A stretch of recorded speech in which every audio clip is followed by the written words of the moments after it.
Hello everyone, welcome to beat the street. तो आज हम वापस से बात करने वाले हैं सबसे इंटरेस्टिंग और सबसे बड़े केस के बारे में, जो कि है एजीआर केस, जो सुप्रीम कोर्ट में चल रहा है टेलीकॉम कंपनीज का।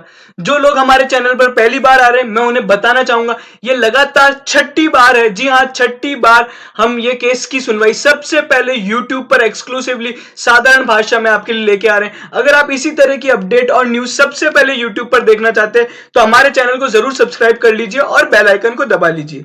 मैं आपका समय बिना वेस्ट किए सीधा हियरिंग पे लेके चलूंगा।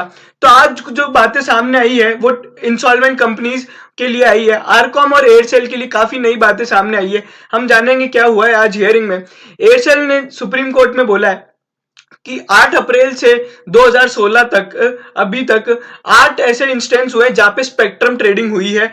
उन्होंने ये बोला है कि हमने स्पेक्ट्रम एयरटेल को बेचे हैं 8 बार, और उन्होंने ये भी बताया कि ऐसा कोई केस नहीं है जहां पे हमने स्पेक्ट्रम शेयर किया हो। जब एयरटेल से पूछा गया सुप्रीम कोर्ट में कि तुमने क्या ये स्पेक्ट्रम जो खरीदे हैं एयरसेल से, उसके लिए भी तुमने ड्यूज पे कर दिए क्या, तो एयरटेल के जो लॉयर कपिल सिब्बल है उन्होंने बोला है कि हमने सारे रेलेवेंट ड्यूज यहाँ पे कर दिए with respect to spectrum trading. यानी जो हमने एयरसेल से यहाँ पे खरीदे हैं वो हमने स्पेक्ट्रम ड्यूज पे कर दिए हैं। और यही सेम बात, बिल्कुल ऐसी की ऐसी बात हरीश साल्वे ने जियो के लिए बोली थी कि उन्होंने भी आरकॉम के जो स्पेक्ट्रम जो हमने किराए पे लिए हैं, शेयर किए हैं, वो ड्यूज हमने पे कर दिए हैं। आइए हम जानते हैं और क्या हुआ है।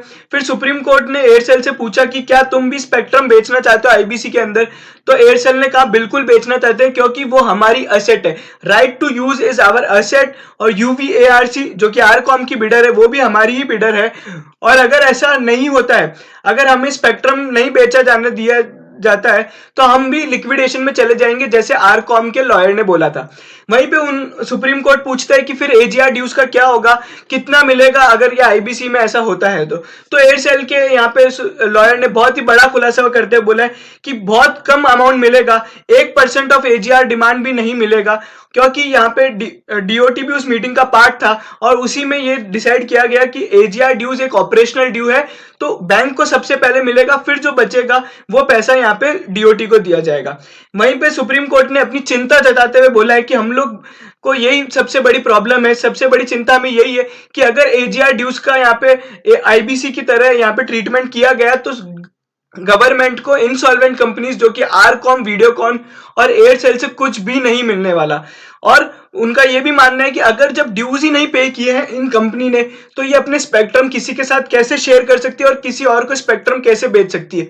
अगर ड्यू नहीं पे किए गए हैं तो स्पेक्ट्रम उनको यूज करने, सेल करने या फिर शेयर करने का कोई राइट नहीं होता है। आइए हम जानते हैं और क्या बातें हुई है। एयरसेल के लेंडर ने सुप्रीम कोर्ट में बोला कि एजीआर ड्यू एक ऑपरेशनल ड्यू है और स्पेक्ट्रम जो कि गारंटी प्रोवाइड की गई है हमको बैंक्स के थ्रू, तो हमारा पूरा राइट है कि हम स्पेक्ट्रम को बेच के हमारा लोन का रिकवरी करें। वहीं पे उन्होंने बोला है कि स्पेक्ट्रम एक रॉ मटेरियल है टेलीकॉम कंपनी के लिए। अगर आप ऐसा नहीं करते हैं, स्पेक्ट्रम सेल आईबीसी के अंदर अलाउ नहीं करते, तो हम भी लिक्विडेशन में चले जाएंगे और बैंक्स को कुछ नहीं मिलेगा और गवर्नमेंट को मिलेगा। उन्होंने ये बोला है कि payment to banks will be first, और फिर उसके बाद गवर्नमेंट को यहाँ पे पेमेंट करना चाहिए, क्योंकि गवर्नमेंट यहाँ पे एक ऑपरेशनल क्रेडिटर है।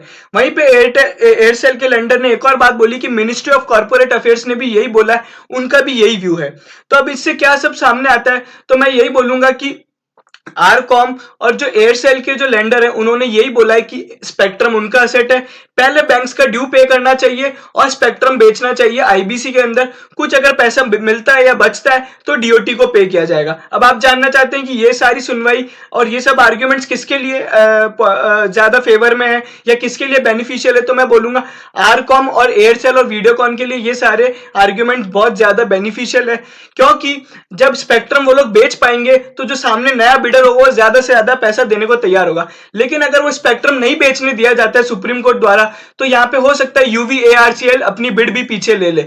यही उनके एक लॉयर ने भी बोला था। हम बात कर लेते हैं अगली हेयरिंग में क्या क्या हो सकता है। मैं आपको बता दूं कि फाइनल डिसीजन आना बिल्कुल मुश्किल है, क्योंकि ये केस में काफी नए नए पहलू हैं और काफी बड़े बड़े कंटेंशंस पे डिसीजन देना बाकी है।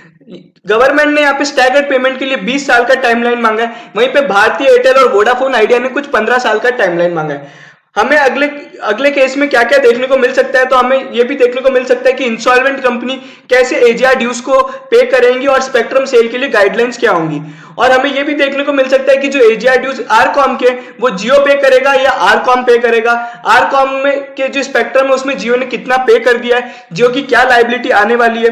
वहीं पे यह भी बताया जाएगा कि एजीआर ड्यूज ऑपरेशनल क्रेडिटर है या फाइनेंशियल क्रेडिटर, और स्पेक्ट्रम यूजेज और रेवेन्यू शेयरिंग गाइडलाइन जो सुप्रीम कोर्ट की आएंगी, वहीं पे इस पे भी फाइनल डिसीजन देखने को मिल सकता है कि स्पेक्ट्रम एक नेचुरल एसेट है या नहीं। ये वीडियो यहीं खत्म होता है। अगर आपको पसंद आया तो लाइक जरूर कीजिए, शेयर जरूर कीजिए और सब्सक्राइब कर लीजिए हमारे चैनल को। अगर आप हमारे टेलीग्राम चैनल से जुड़ना चाहते हैं जहां पे हम इस तरह की सभी लाइव अपडेट शेयर करते हैं, तो उसका लिंक भी हमने डिस्क्रिप्शन में दिया है। धन्यवाद।